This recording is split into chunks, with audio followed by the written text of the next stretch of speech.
जय श्री कृष्ण भाइयों और बहनों। आज मैं इस वीडियो में आपको कार्तिक मास के 8वें अध्याय की कथा सुनाती हूँ। इसमें कार्तिक के उद्यापन की विधि बतलाई गई है। तो चलिए आज वीडियो शुरू करती हूँ।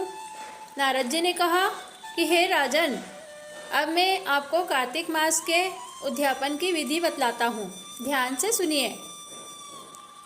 व्रती को चाहिए कि कार्तिक मास में शुक्ल पक्ष की चतुर्दशी को व्रत के संपूर्ण फल की प्राप्ति के लिए तथा विष्णु की प्रसन्नता के लिए उद्यापन करें।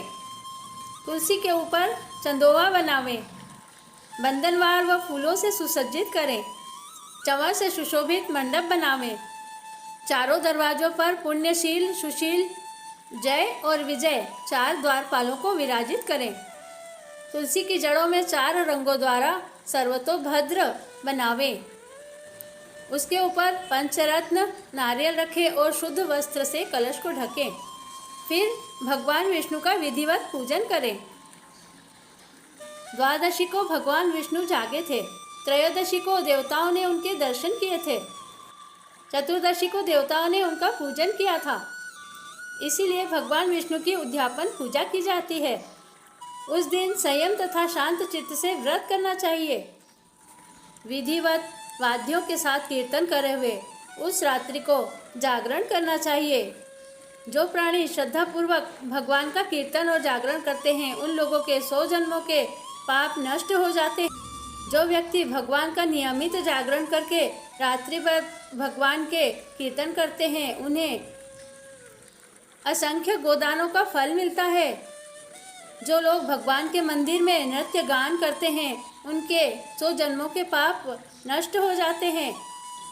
जो लोग भगवान के सम्मुख बैठकर भजन कीर्तन करते हैं, वाद्य बजाते हैं, बंशी बजाते हैं और भगवत भक्तों को प्रसन्न करते हैं, उन्हें करोड़ों तीर्थ करने का फल मिलता है।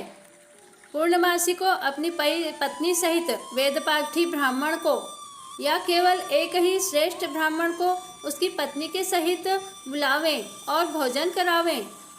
उन्हें खीर आदि मिष्ठान का भोजन करावें और दक्षिणा देवें, क्योंकि पूर्णमासी को ही भगवान ने अपने भक्तों को वरदान दिया था और मत्स्य रूप धारण किया था। अतएव उस दिन जो दान जप हवन भगवान विष्णु के निमित्त किया जाता है, वह अक्षय फल देने वाला होता है। इसलिए व्रती को 3 या 1 ब्राह्मण को सपत्नीक अपनी सामर्थ्य के अनुसार भोजन करवाना चाहिए। उन ब्राह्मणों को अपनी सामर्थ्य के अनुसार दान दक्षिणा देकर प्रणाम करना चाहिए। बाद में भगवान विष्णु की पूजा करके अन्य देवताओं और कपिला गाय की पूजन करें, तुलसी माता की पूजन करें। व्रत की कथा सुनाने वाले गुरु व उपरोक्त ब्राह्मणों को वस्त्र आभूषण देकर उनकी पूजन करें और उन्हें प्रणाम करके उनसे क्षमा प्रार्थना करें। प्रार्थना करते हुए यह बोले कि आप सभी की अनुकंपा से मुझ पर भगवान विष्णु की कृपा हमेशा बनी रहे।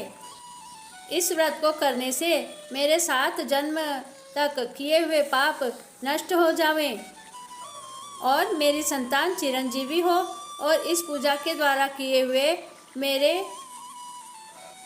दान पुण्य से मेरी संपूर्ण इच्छाएं पूर्ण हो।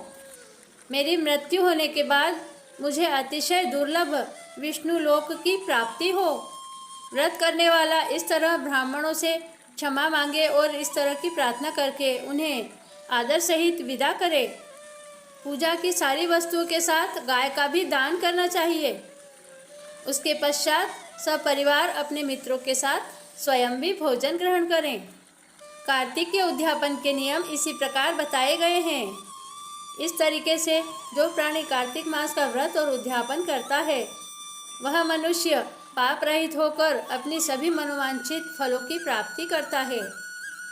इस तरह कार्तिक मास के 8वें मास की कथा आज यहीं समाप्त होती है। श्री कृष्ण गोविंद हरे मुरारी, हे नाथ नारायण वासुदेवा। अगर आप हमारे चैनल पर नए हैं तो आप हमारे चैनल को सब्सक्राइब कीजिए और हमारे